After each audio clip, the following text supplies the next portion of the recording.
vamos. Bom dia, bom dia. Vamos começar já discutindo algumas coisas que eu já tinha prometido para vocês. E depois dessa discussão, se sobrar um tempo, eu vou mostrar como é que se discute um sistema. O que seria discutir um sistema de equação? É dizer quando que ele é possível, quando que ele é impossível, ou quando ele é possível determinado, ou possível e indeterminado. A gente chegou a classificar já. Eu vou revisar a classificação e depois vou te mostrar como é que a gente faz esse estudo e diz quando que o sistema vai ser assim ou assado.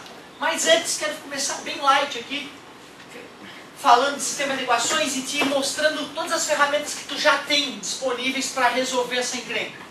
Então, um sisteminha bem bobo. X menos y igual a 5 e 2x mais y igual a 7. Possível, um sistema mais simples que esse. Vocês já têm algumas técnicas para resolver isso, não é isso? Uma das técnicas é a técnica da substituição. Essa técnica diz para a gente isolar numa, né? Pega uma equação, isolo numa e substitui na outra. Parênteses aqui na hora de substituir, como a gente estava fazendo, com bastante carinho. Né? Isso aí não faz nem cócega perto do que a gente já enfrentou de sistemas mais complexos, dá um pouquinho mais de trabalho. 3y, 10 passou para lá, menos 10, 3y igual a menos 3, y igual a menos 1, está multiplicando para ser dividido. Então logo x é 5 mais menos 1, que dá 4. Se o cara não quer perder ponto bobo, ele bota ali e vê se funciona, né? 4 menos menos 1 dá 4 mais 1, que é 5. 2 vezes 4, 8. Menos 1, 7. Acertei. Né? Tranquilo? Outra técnica muito legal é a técnica da adição. Nesse caso aí ela é irresistível, né? Às vezes o cara tem que multiplicar uma das equações por um número antes de somar. Né? Essa aí já é um convite. 2x mais 2x menos y mais y zerou. 5 mais 7, 12. 3x igual a 12, logo x igual a 4. De qualquer forma, na técnica da adição, depois tem que voltar para achar outro, né? Então tem uma substituição sempre, né, cara? Em qualquer uma das técnicas, o isola numa substitui na outra, acaba aparecendo em algum momento. Mas tu vê, o começo foi mais gostoso com a técnica da adição, né? Tudo bem? Não vou continuar porque seria bobagem, né? Colocar ali 4 e achar o y. Tá bom, vou fazer, pronto. 4 menos y igual a 5. 4 menos 5 igual a y. Menos y passou para lá mais y. Y igual a 1, como já era de se esperar. Tranquilinho? Desculpa. 4 menos 5 é menos 1, lógico. Porque antes era menos 1, não podia ser diferente. Muito obrigado. Bom, essas duas técnicas, tranquilo, né? Já fazia parte da nossa vida. Muito antes de ter começado esse ano, Guilherme. Concorda comigo? Fundamental a gente já dar essa noção para o aluno. Agora, tu aprendeu recentemente uma outra técnica, que foi a técnica do escalonamento. Como é que nós poderíamos fazer? Zerar esse cara aqui, né? E como é que eu faria para zerar? Multiplica a linha de cima por menos 2 e soma com a linha de baixo. A linha de cima ia ficar, então aqui agora é escalonamento. A linha 1 eu não vou alterar. E a linha 2 eu vou multiplicar essa aqui por menos 2, ela toda, e somar com a de baixo. Menos 2x com mais 2x, 0x. Menos 2 vezes menos y, 2y com y, 3y, igual. Menos 2 vezes 10, menos 2 vezes 5, perdão, menos 10. Menos 10 com 7, menos 3. Escalonou. E depois que escalonou, está multiplicando, passa dividindo, y já deu menos 1. Certo? 3 está multiplicando, passa dividindo. Joga o menos 1 lá em cima. Ó, o menos como é perigoso. Menos com menos é mais. Mais passa para o outro lado menos. X igual a 4. Que massa, né, cara? Olha só como tu está ficando poderoso em matemática. Para um mesmo tipo de problema agora tu já tem várias ferramentas. E em alguns momentos uma é mais convidativa que a outra.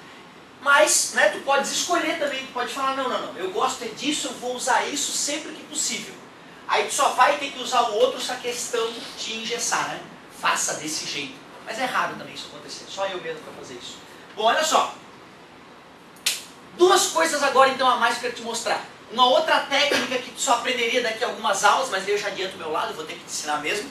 A regra de Cramer, certo? E a outra técnica que eu acho a técnica mais bonita, a técnica que mais me emocionou quando eu aprendi, é a técnica gráfica. Ou seja, eu vou te mostrar a interpretação geométrica para isso aqui, ó. Que é muito bonitinho de ver acontecer. Eu demorei a entender por que isso funciona, parecia meio mágico acontecendo.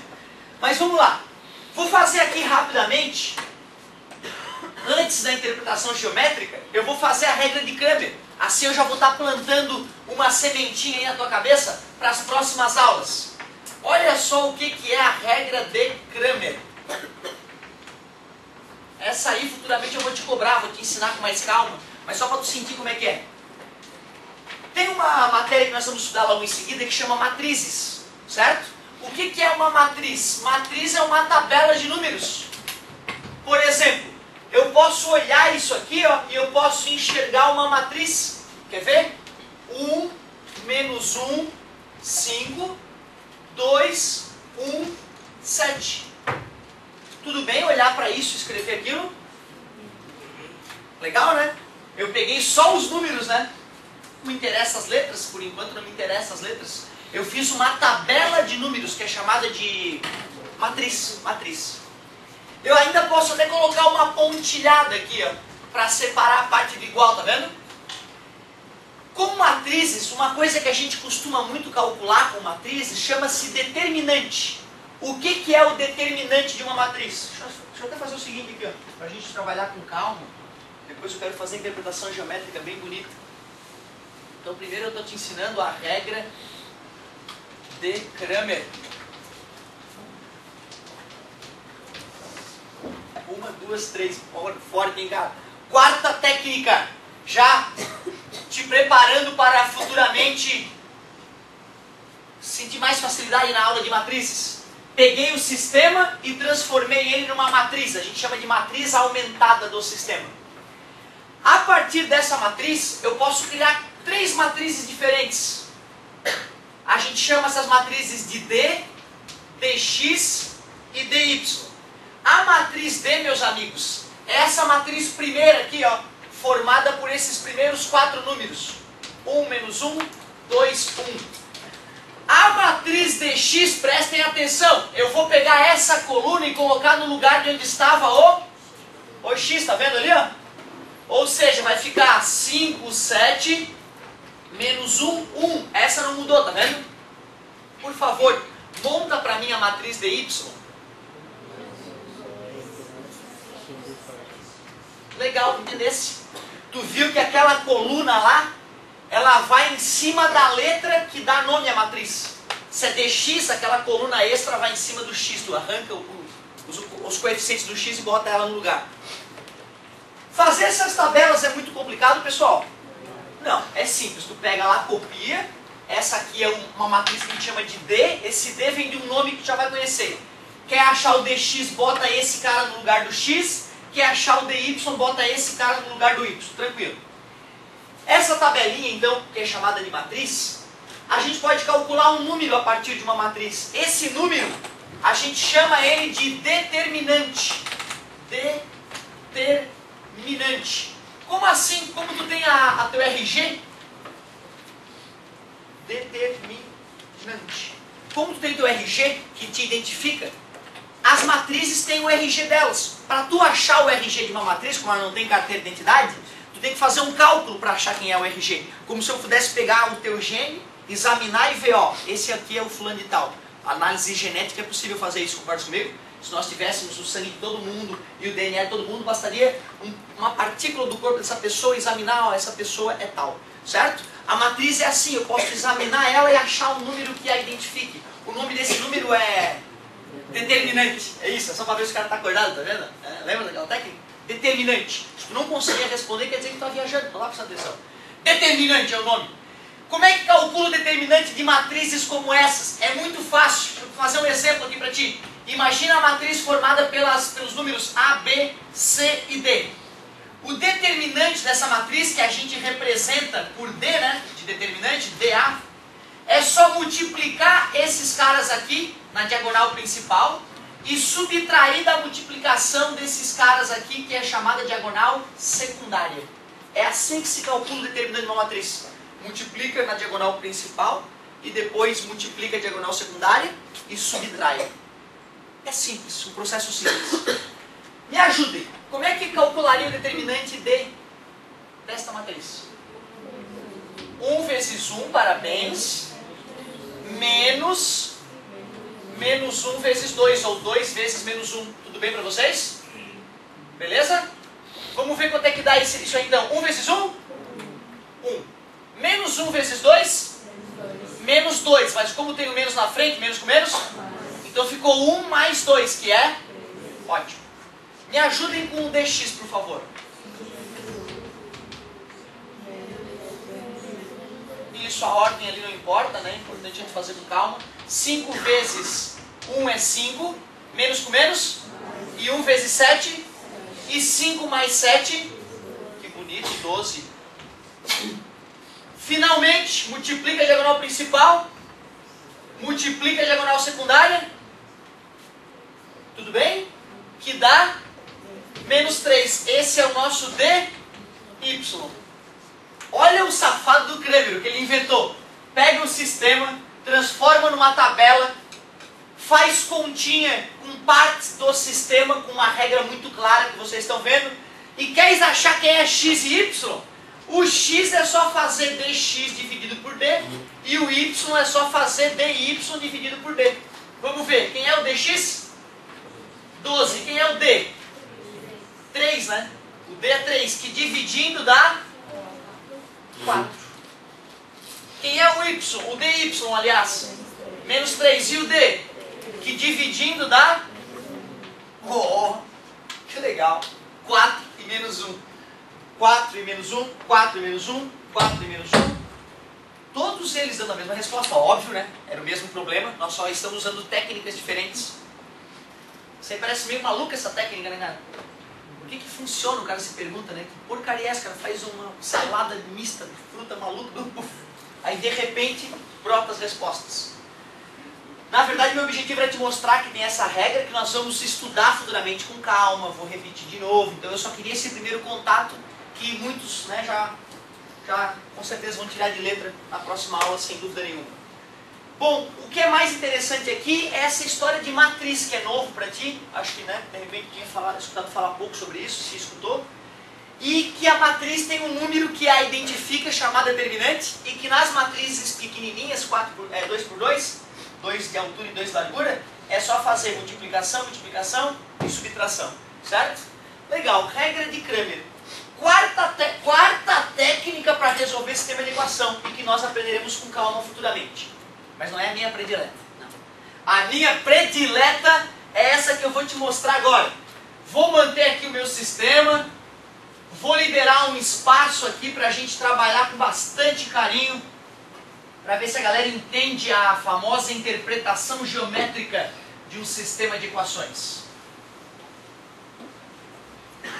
Deixo bem claro que eu não vou cobrar a regra de Kramer por enquanto, foi só um exemplo ilustrativo, uma preparação para a futura aula de regra de Kramer e de matrizes, que vai ser bem divertido. Bom, vamos lá então. Interpretação geométrica para um sistema de equações.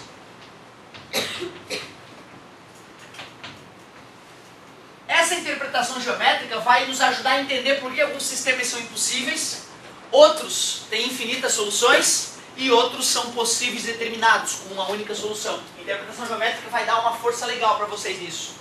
Galera, olha só que interessante. Se eu pegar aquela primeira equação ali, ó, x menos y igual a 5, e isolar uma das incógnitas, uma das variáveis, tipo o x está mais prático, menos passar para lá, eu posso fazer uma tabela relacionando os valores de x e y e depois com essa tabela fazer um gráfico. Tudo bem? Quer dizer que esta equação vai se transformar numa reta quando eu fizer o gráfico. Certo? Vamos ver então? peguei a equação, menos passou mais, isolei. Já que eu isolei o x, quem que é legal chutar aqui na tabela? O y fica mais prático. Quais valores tu chutaria? Ótimo, 1 é bem legal, eu gosto muito do 0 também, gente boa. 1, 2, deu, né, cara? Não vai botar 1000, né? Não vai botar pi, não faça isso. 0, 1 e 2, os números mais legais. Aí bota lá, 5 mais 0, 5 mais 1, 5 mais 2. Bem fácil fazer a tabela, né? Até porque fazer gráfico de equação de primeiro grau, tu faz isso desde o 8º ano, né? 8º e 9º ano tu fez isso. Ano passado a gente fez de segundo grau e de uma série de outros tipos de equações exponenciais, logarítmicas, até gráfico de equação logarítmica. A gente fez, né? Senoide e cossenoide, aquelas malucas de continha. Bom, essa aqui vai ficar boba de fazer até, né? Vou fazer aqui o eixo X, vou fazer aqui o eixo Y, bem bonito. 1, 2, 3, 4, aqui é o 5. 1, 2, 3, 4, aqui é o menos 5, tudo bem? 1, 2, 3, 4, ali é o 5 do Y. 1, 2, 3, 4, aqui é o menos 5. Eu não coloquei 1, 2, 3, 4 porque polui, lembra? Fica tudo muito poluído, então a gente só dá uma noçãozinha pro cara que vai ver o gráfico. Vamos que vamos. 5 e 0. É 5 para x e 0 para y. É bem ali no 5 do x mesmo. 6 e 1. 6 para x aqui e 1 para y. E 1 para y. Ali está. Tudo bem? 7 e 2. 7 para x e 2 para y. Aqui está. E de fato, se vocês perceberem, são as diagonais dos quadradinhos, né? Que eu tenho que conectar. Então eu consigo fazer uma reta bem legal mesmo sem régua. Porque eu estou me guiando pelo quadriculado do quadro. Beleza? Então qual é a interpretação geométrica para esta linha? É uma reta, pô. No plano cartesiano vira uma reta. Vamos interpretar essa outra linha agora? 2x mais y igual a 7. Quem é que está gostoso de isolar? Eu discordo. Eu acho que agora é o y, né? Antes era o x, né? O 2 vai passar dividindo se eu isolar o x. Então eu acho que é mais gostoso isolar o y. Certo? Se tu quiser trocar menos 2x mais 7, pode, não tem problema. Isolou, depois tu faz o que mesmo? Tabelinha. É ela. É ela. Famosa tabelinha. Respira fundo. Vai, vai, vamos. X e y, quem é que eu chuto? Agora eu vou chutar x porque eu isolei o y. Quem? Bem gostoso. 0 e o 2. Menos 2 vezes 0 é 0. 7 menos 0, 7. Menos 2 vezes 1 é menos 2. 7 menos 2 é 5. Depois, menos 2 vezes 2 é menos 4. 7 menos 4 é 3. Vamos para o gráfico. Tá vendo? Fazer uma corzinha diferente para a galera identificar com bastante facilidade. 0, 7 é 0 para x, tá ali o 0 do x, e 7 para y. Tá lá, ó. Concordam? 6, 7. 1 e 5, 1 para x e 5 para y, tá bem ali. E depois 2 e 3, 2 para x e 3 para y, bem legal. Consigo também traçar a reta com tranquilidade, porque são as diagonais dos quadradinhos, 2 quadrados verticais e 1 horizontal. Então eu vou conseguir traçar essa reta com qualidade.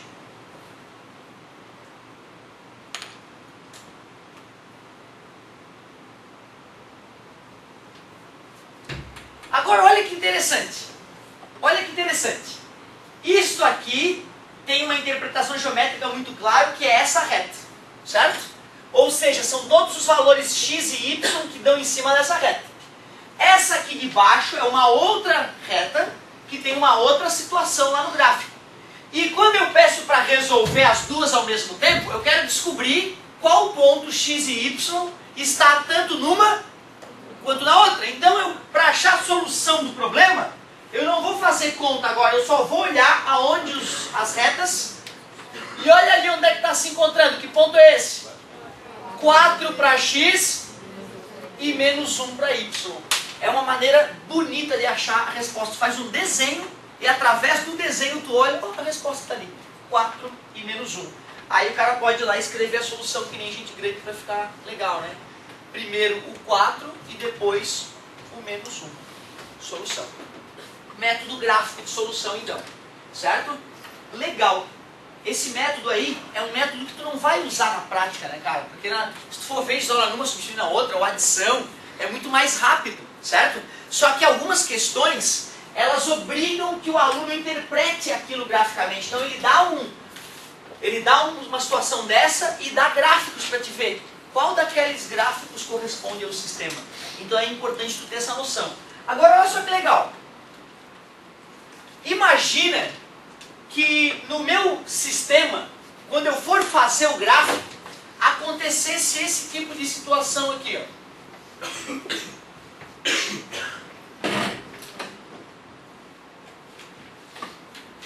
Duas retas paralelas. Qual seria a solução para esse sistema? Nenhuma, porque é onde as retas se encontram que existe a solução. Então aqueles sistemas que davam impossíveis, agora dá para entender por que ele era impossível. É porque as retas que cada equação representava eram retas paralelas, que nunca vão se encontrar. E aí não adiantava ficar querendo achar x e y por técnica nenhuma, que nunca vais achar. Então tá. Agora eu entendo o que é um sistema impossível. Um sistema impossível é esse. É esse sistema que as retas que os representa, né, são paralelas. O que aconteceria, meus queridos, se numa situação de representação gráfica eu encontrasse retas desse tipo? Dá uma olhada, ó. Retas coincidentes. Que sistema é esse? Quais são as soluções? Infinitas soluções. Esse aqui resolve, esse resolve, esse resolve. Aqui também está nos dois ao mesmo tempo, ali também e lá também. Por isso que é um sistema possível, porém indeterminado. São infinitas soluções. E aí sim, quando a representação gráfica ocorre de forma que as retas que representam o sistema são retas concorrentes, aí é só aquele ponto de encontro que é a solução, e o sistema é dito possível e determinado. Show de bola. Um detalhe, galera. Observem que quando eu fiz esse estudo com vocês, eu usei só x e y. Se eu colocasse uma outra letra, x, y e z, cada equação não representaria mais uma reta no plano cartesiano. Até porque eu precisaria do eixo x, do y e do eixo z para a representação. Não seria mais uma representação no plano, seria uma representação em 3 dimensões. E cada equação não seria mais uma reta, seria um plano. Então seriam planos se cruzando, certo? 3 planos se cruzando, e dependendo da maneira como esses planos se cruzam, é que o sistema poderia ter mais ou menos soluções.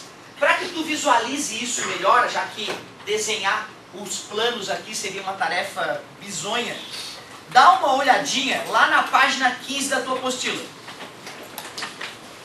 Usando um software, isso aí qualquer computador tu baixa lá na internet, software de gráfico, tu baixa lá, cada equação que tu digita no software é um plano que ele vai fazer o gráfico em 3 dimensões lá, tá vendo? Ó, o plano verde, o laranja, o vermelho, sei lá, e o azul. E é justamente aquilo, lá naquele pontinho P, é onde os 3 planos se encontram. Por isso que aquilo ali vai ser a solução do sistema. E como é 3 dimensões, vai ter que ter o eixo, o valor para x, o valor para y e o valor para z. É claro que agora, né, não tem como eu te pedir nem para resolver nesse caso. Certo? A gente nunca fez gráfico de plano. Na faculdade a gente faz um gráfico, outro de plano, só para não ter uma noção como é que é. Porque depois a gente vai para o laboratório de informática, digita as equações do computador e o computador faz o plano aparecer na nossa frente, né? Certo? Então, porque fica realmente impraticável, né? Tu fazer o desenho. Então tu aprende realmente a fazer o desenho em 3 dimensões, faz um plano na vida ou na morte, e depois vai continuar a estudar isso com, né, softwares computacionais. Legal. Agora que eu te mostrei a interpretação geométrica, olha ali na página 17, dá mais uma passadinha. Ali na página 17 é o que eu falei para vocês, ó. Certo? É a interpretação em 2 dimensões, bem mais simples de compreender, certo? E agora, cara, o ponto alto da aula. O ponto alto da aula, eu quero te ensinar a descobrir se o sistema é um desses tipos. SI, o que é SI mesmo? Sistema Impossível. SPI. Sistema possível determinado, ou seja, infinitas possibilidades, infinitas soluções. E SPD, sistema possível determinado, significa que ele tem apenas uma solução. Show de bola. E agora então eu quero mostrar como é que a gente discute um sistema. Vamos lá. Depois eu passo tarefinha e acabou.